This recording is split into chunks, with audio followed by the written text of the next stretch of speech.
বন্ধুরা আরও একটা ভিডিও নিয়ে চলে এলাম তোমাদের সাথে শেয়ার করতে। বাগনানের রানী মায়ের জন্মদিন ছিল কাল, তো আমরা গিয়েছিলাম। তো সেখানকারই কিছু কিছু মুহূর্ত তোমাদের সাথে শেয়ার করব। তো তোমাদের সাথে তো শেয়ার করা হয়ে গেছে রানী মায়ের জন্মদিন, তো দক্ষিণা কালিয়ানি।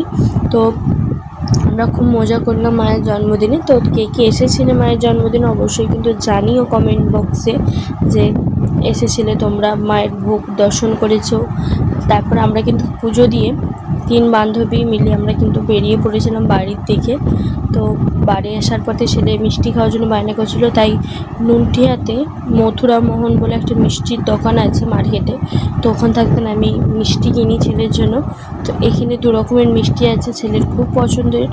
এইটা নতুন এসেছে, ছেলে আমি নতুন দেখলাম, তো ছেলে এইটারও বায়না করলো, এইগুলোরও বায়না করেছে। এগুলো আমি দেখেছি এর আগেও, কিন্তু কিনা হয়নি। ছেলে খুব বায়না করলো, তার জন্য কিনে দিলাম। তো কেমন লাগলো ভিডিওগুলো অবশ্যই কিন্তু কমেন্ট বক্সে জানিয়ে যেও।